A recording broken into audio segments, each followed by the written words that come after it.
If someone's in a position where they feel they have no option but to kind of sell their soul at the moment, maybe what they do is they set themselves a vision over time to move into something that feels worthy for them. It's interesting, Chris, the number of people that can justify just carrying the burden of stress and doing something that they don't enjoy over happiness.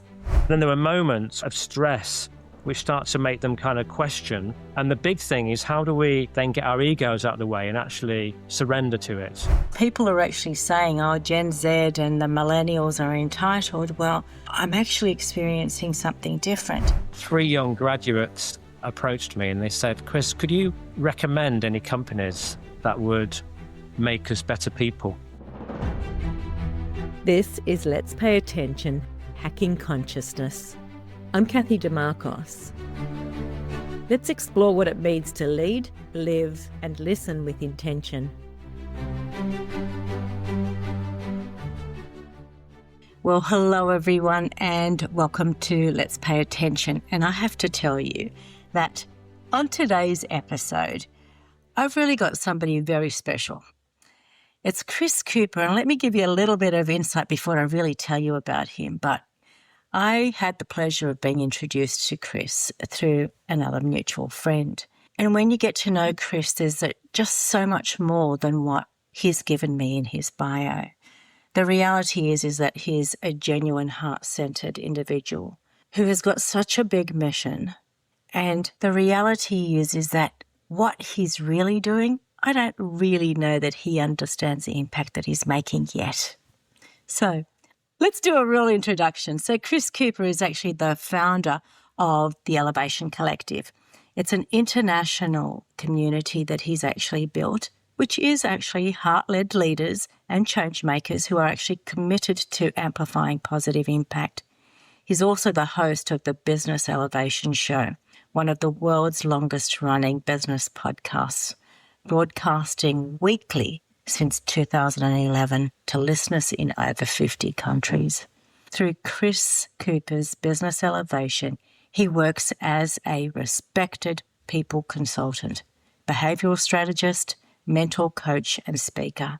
He's helping leaders and teams build high-performing, engagement and cultures. Chris has actually supported brands like Mars, United Biscuits, Diageo, Carlsberg, and Barclays. And he's also actually the co-author of The Power to Get Things Done. Please welcome Chris. Chris, it is such a joy to have you here today. Thank you, Kathy. Beautiful. Lovely to be with you. What a lovely introduction. Thank you. Now, I think when I was first introduced to you, and I'm glad that it is actually in your bio, but that heart-centered piece I think is sometimes a little bit difficult, particularly in business and especially working with large corporates. But I'm glad that you actually put it in there because it is who you are, to the core. And I guess it's actually quite pertinent in what we're actually talking about today. So I'm going to really pick your brain. Consciousness. How do you actually really, crystallize what consciousness is for you? Let's start with that and then actually look at how do we then integrate it into, businesses that are generally there for, making profit. Yeah, well, we'll start with a little question, shall we? Yes. So consciousness. So I think, from my own perspective, I guess, there's a number of levels here, but there's also, taking it to a very human level, I see consciousness as being about, my awareness of my thoughts, my emotions, my assumptions about life, and also I think the impact of what my thoughts and feelings and actions have. And it's, I think it's being able to be intentional through consciousness rather than things coming on autopilot, and letting the ego take over.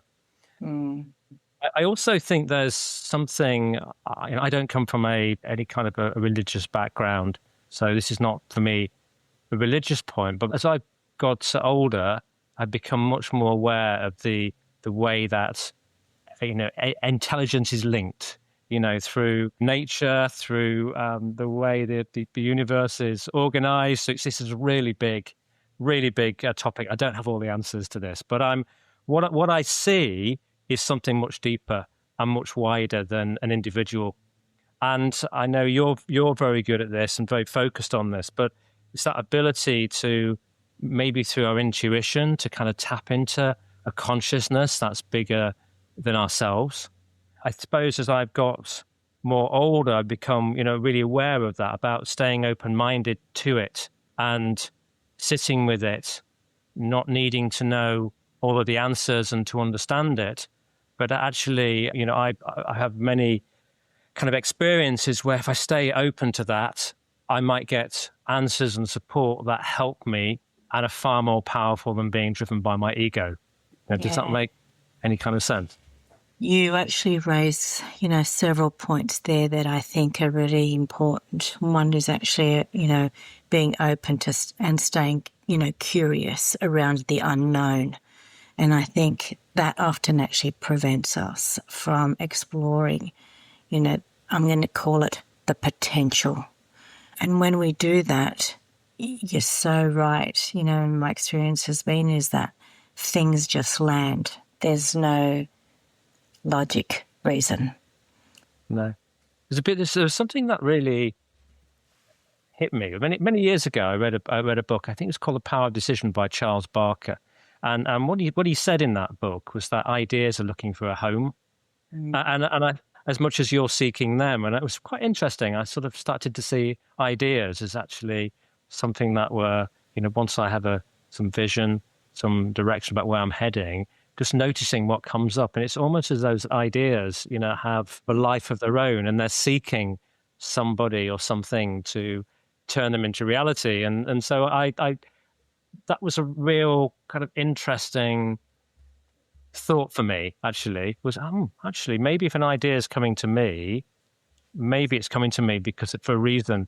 I might feel that, that's too big, or I can't do that. I couldn't do that. It's beyond my. But actually, the fact it's come to me might be because it considers I'm somebody who could fulfill it. And so that takes away some of the anxiety, some of the fear. You used a specific word, and I think it actually quantifies the difference between consciousness and what we tend to do, particularly in the Western society, and that is the difference between thought and thinking. And so the idea is thought, and the beauty of thought is that we've not actually got a predisposed outcome, perspective, perception of it.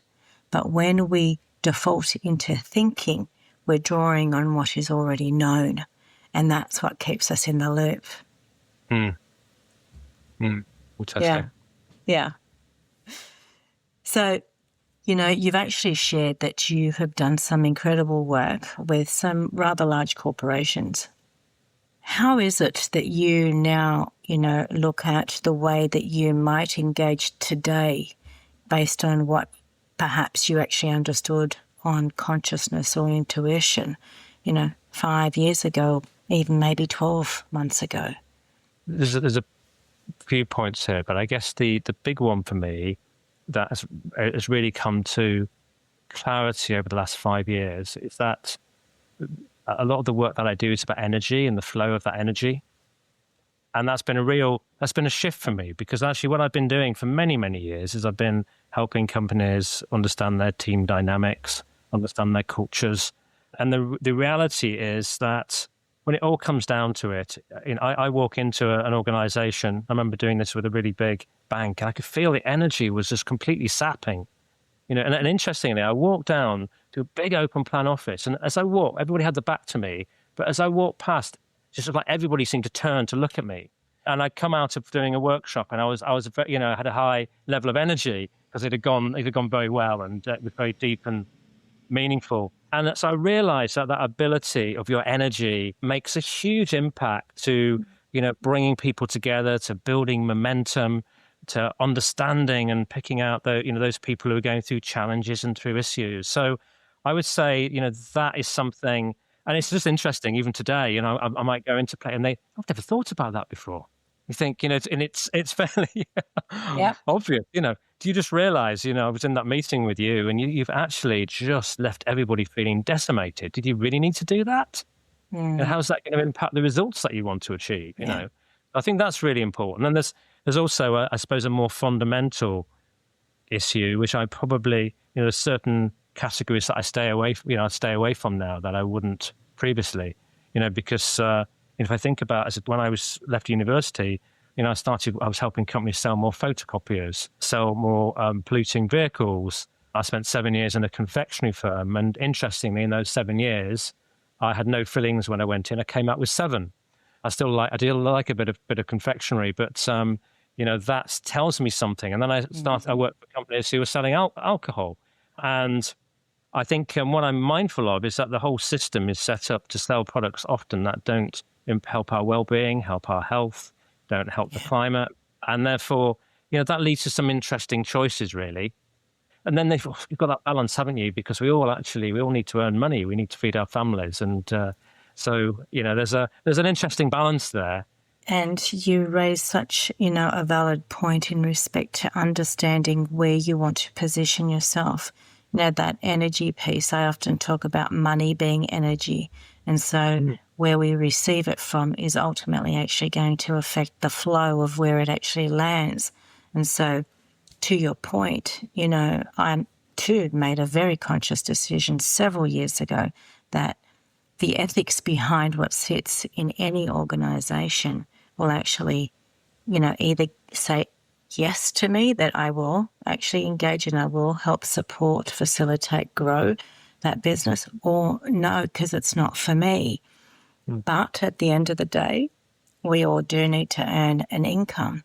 So, Chris, in that regard, I'm curious, what are your thoughts around letting things pass, despite whatever state you're actually in financially? If you let something pass, how do you actually feel, first of all, around that decision, or do you not because it's something that you desperately need? What would you do in a situation like that? Well, I guess I'm fortunate not to be in a situation where I don't desperately need anything. So I guess I've got to that situation where I can be discerning ethically. I don't have to do something at this point in my life for the money. So that's a nice position to be in, which I wasn't in at certain points in my life. And I have experienced money being tight, really tight and early on in my career and life. So I think I'm lucky that I get in a position that I've managed to find myself in. But I suppose at the end of the day, I've got so many years left of my working life now. And what I want to be able to do is to look back when I'm unable to work and be able to enjoy that time all over again, thinking about it. So, for me, the next 10 years, maybe 15 years so of my time working, I will focus that time towards doing things that I feel are contributing to a better world rather than taking away from it and exploiting it. So as we have to have those discussions, I guess, with those that we mentor and coach who aren't necessarily in our position, what sort of advice and guidance would you give to them? I think the key thing is to maybe have a vision and be able to contextualize for yourself that's what you're doing is worthy and it is helping people. Because, for example, I work a lot in insurance, for example, and people do need insurance, they need peace of mind. So, I can contextualize that. I would struggle, if I'm honest, working in tobacco, for example. That would really be a struggle for stretch for me. So there's probably degrees, of selling your soul maybe. And maybe if someone's in a position where they feel they have no option but to kind of sell their soul at the moment, maybe what they do is they set themselves a vision over time to move into something that feels worthy for them. Feels maybe it's, might feel that electric vehicles is more worthy or something that's more sustainable, or there are lots of things. One of my clients has healthcare products, but her healthcare products are sustainable. They're designed not to damage your skin or impact you negatively through your bloodstream. There are organizations doing that kind of work. So maybe, if over time people aspire to those sorts of things, we might also, help shift the demand and the focus away from things that are a bit more harmful. Yeah, I guess so. In some way, it is actually defining where do you need to get to be able to then actually consider the choices that you want to make. Yeah, definitely. Yeah, definitely. What would you say, if you reflected on your career, were some of the challenging moments for you when it came to being conscious and intentional around what you were doing? Ooh, that's really interesting.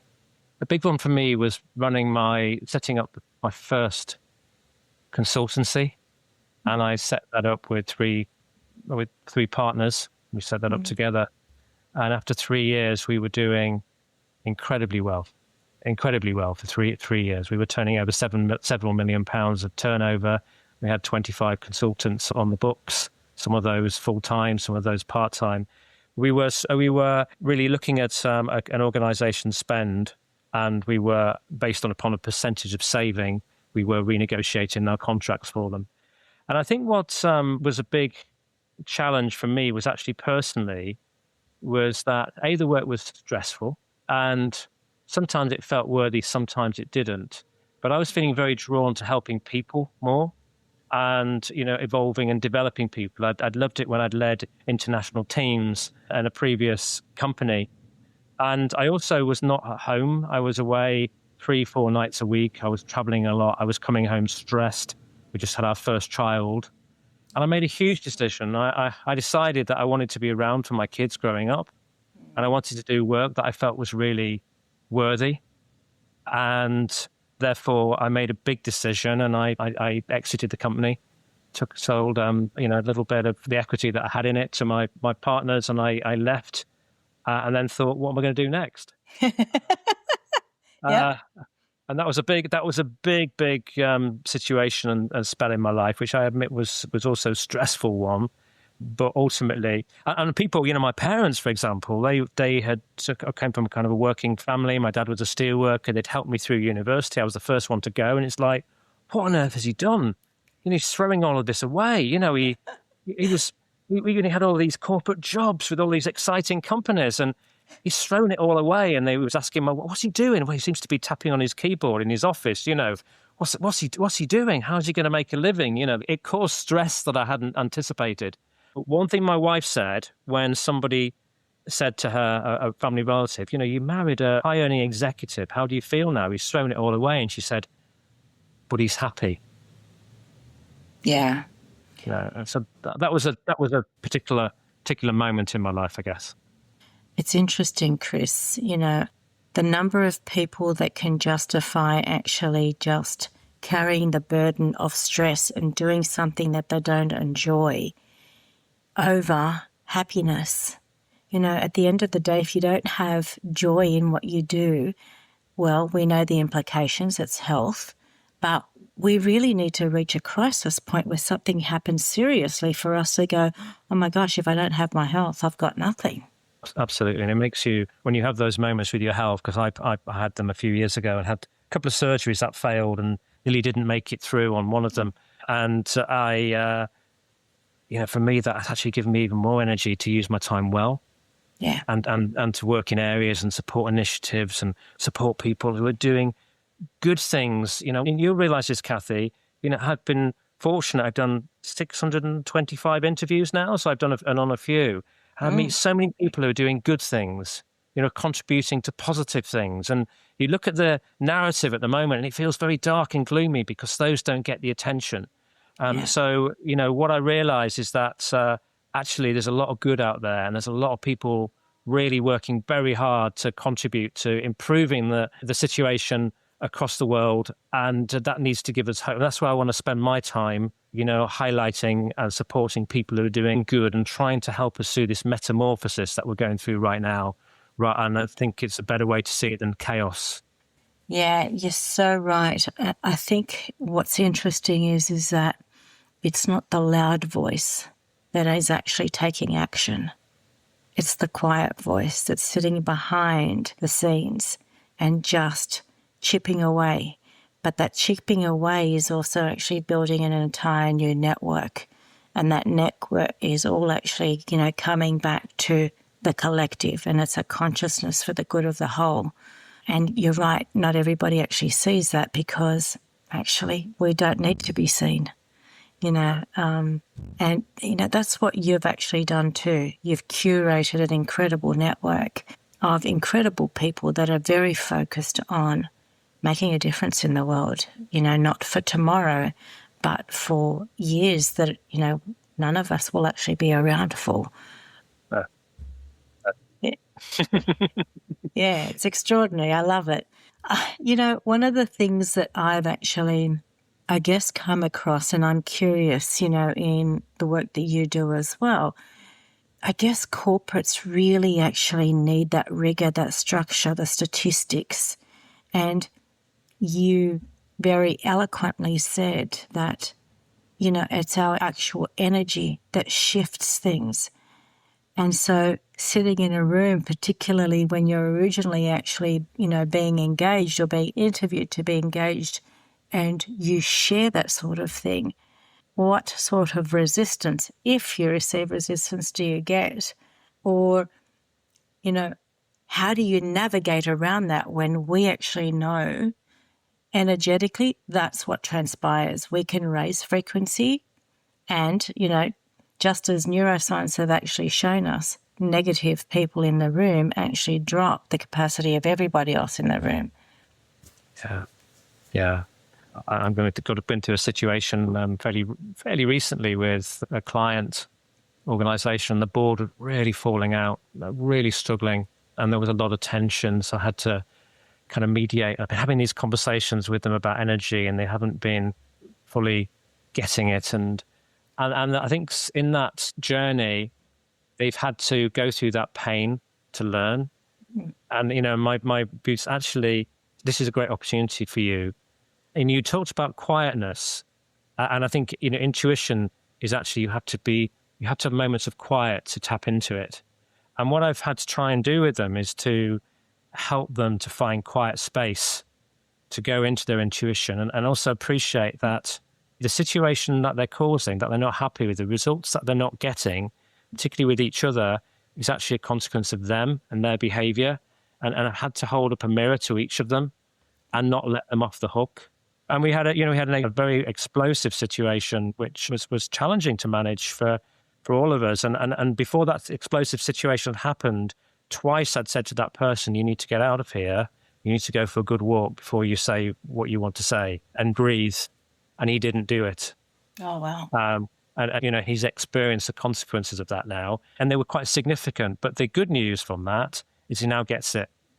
He now gets it.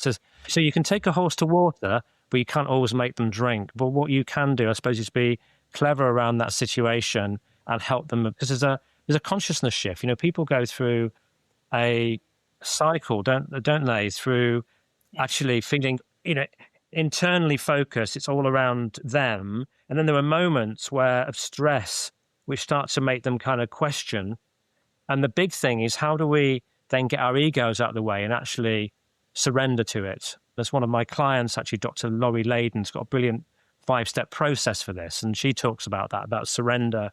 And in that surrender, then finding stillness and reflecting, looking at myself, looking at my impact, we can then go back into a group, into a team, and take it to another level. We have to go through a consciousness shift. So I think what you and I do is we help people through consciousness shifts. We help them individually, as teams, and as cultures to go through those periods of change. Yeah, and it's such a fine line, Chris, because I think, as you said, in those situations, there's so much tension. But again, using a very key word that we both, I think, understand, it is the intention of which we actually, carry out or hold a space with that makes a difference. And us actually putting up the mirror, for people isn't always easy.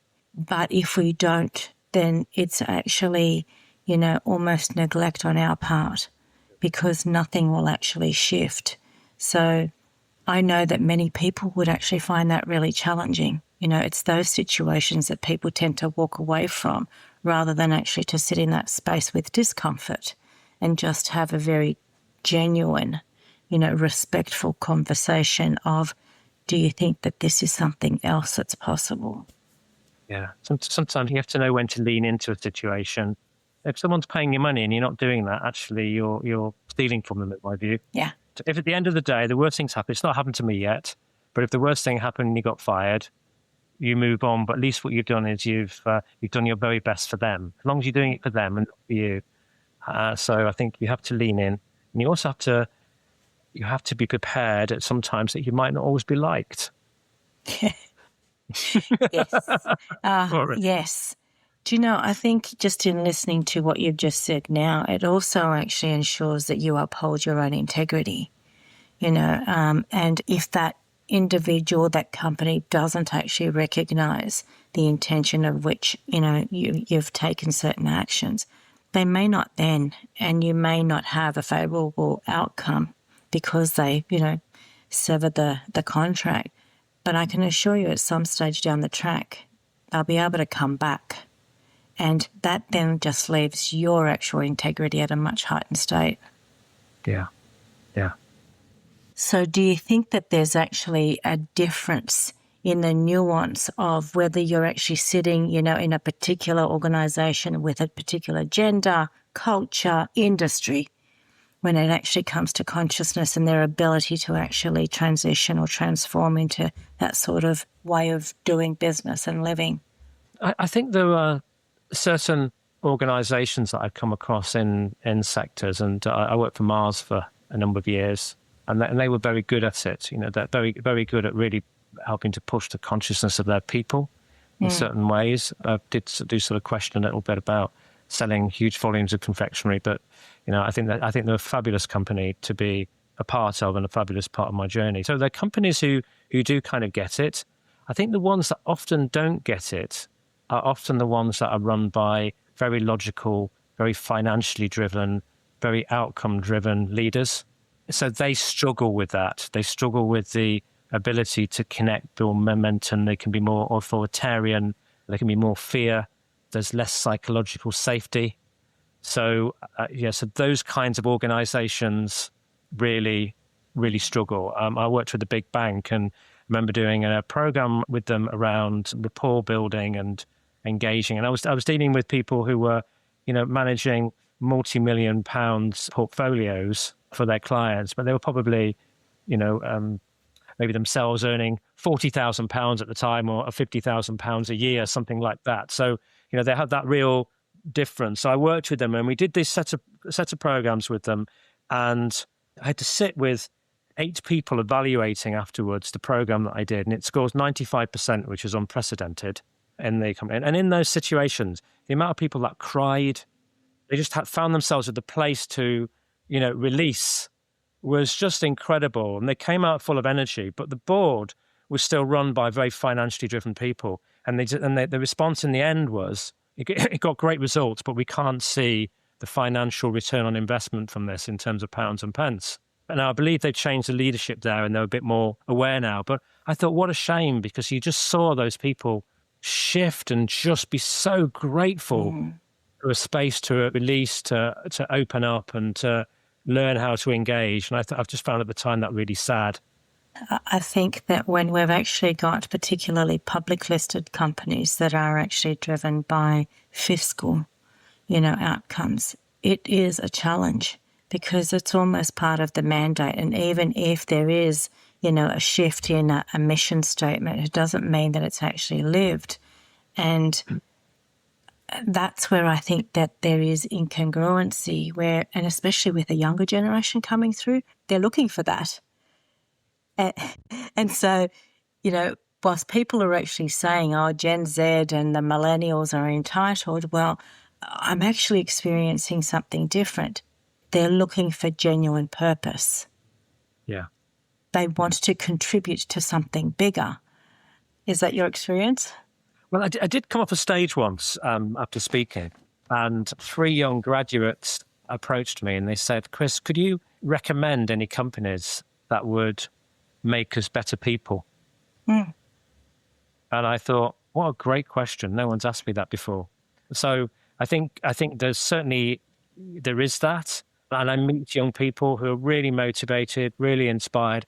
I worry a little bit about some young people with, the impact of influencers, and they think actually we can make more money online, and I don't want to do what my dad did. And my eldest son's quite interesting in that he's not chosen to go to university, and he's currently working. He set up his own company because he's very entrepreneurial, and he's importing things from the Far East, and that's going quite well for him. And he also knows he needs regular income, so he's working in a very large electrical store, a very well-known sort of brand.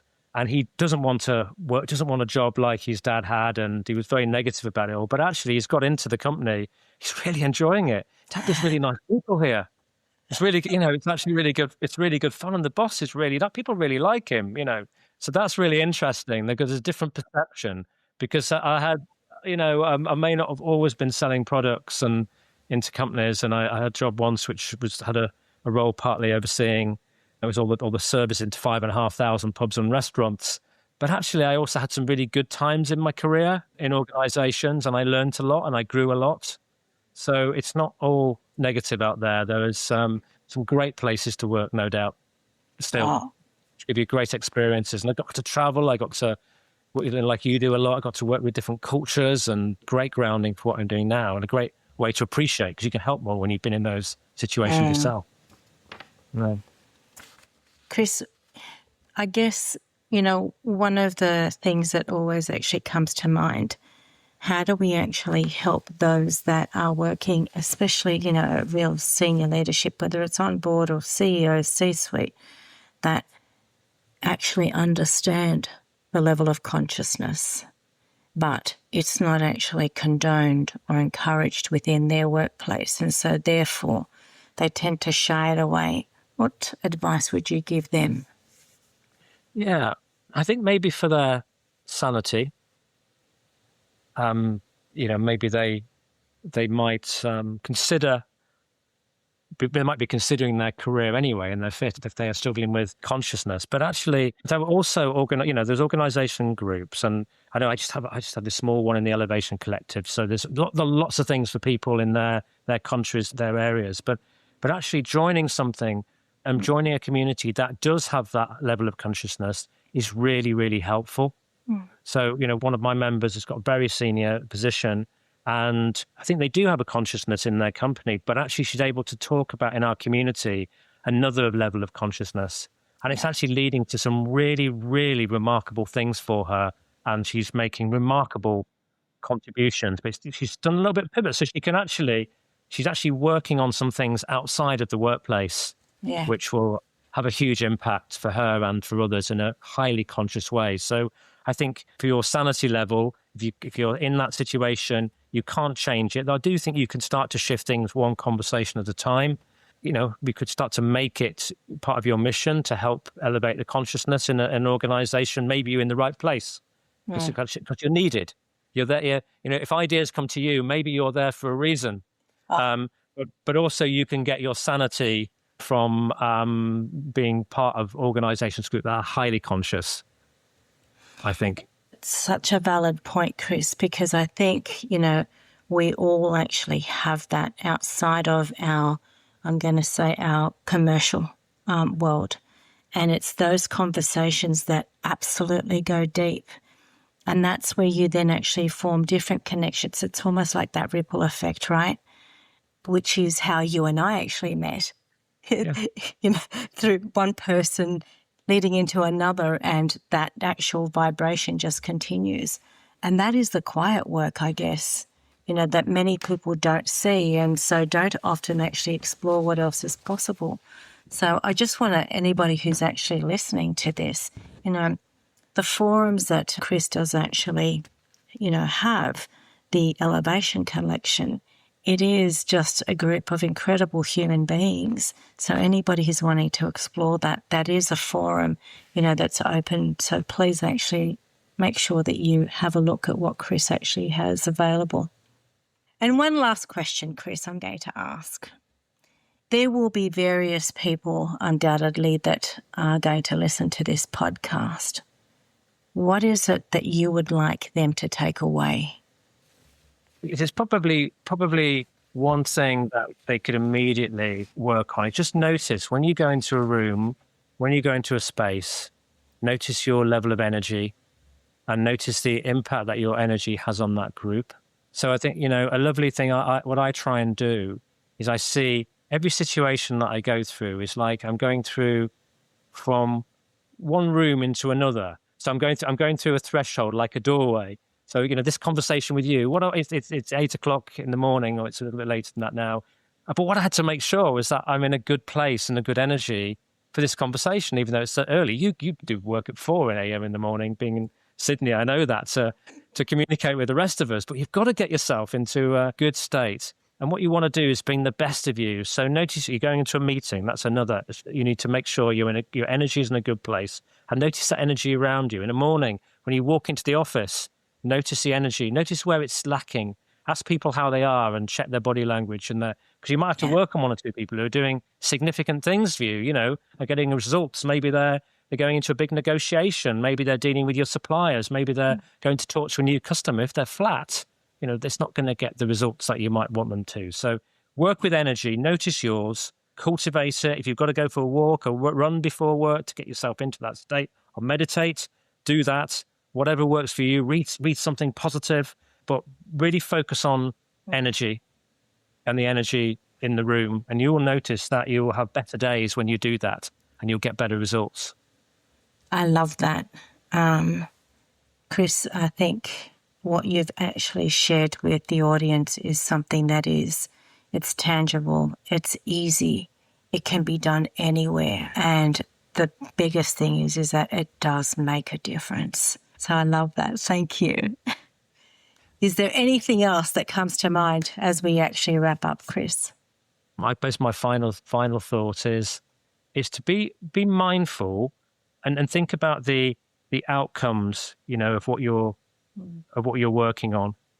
We do get rewarded and respected for contributing for systems as they are, but actually often they're misaligned to care and well-being and sustainability and things like that. So it's maybe putting a thought out to what are the ultimate consequences of what you're working on. And also thinking about actually over time, where do I want to be giving my attention? We've got a planet that needs, for it to be sustainable for us, it needs help. We have, geopolitical situations which are very challenging at the moment. Are there areas that we can we help with those? Do we have a neighborhood where people don't talk to each other? What we could do with more connection and collaboration. So it's being mindful about how do you contribute, I suppose, to a better world rather than contributing to a darker place. Yeah, that's beautiful. It's a wonderful place to actually end. It's not an ending, but food for thought for our actual listeners. Thank you so much, Chris. For everybody listening, this was Chris Cooper on Pay Attention. So please actually make sure that you think about the questions that Chris has actually posed today. I'm going to say a big thank you to you as well for all the incredible work you do. I know you do incredible work in Australia but around the world as well. You're so giving, and I know that you're doing this because you care about making a difference. So thank you for everything you do, and thank you for the opportunity. This is the first time I've been on an Australian podcast, so this is the first today. So thank you. Thank you, Chris. You're an absolute angel. Thank you.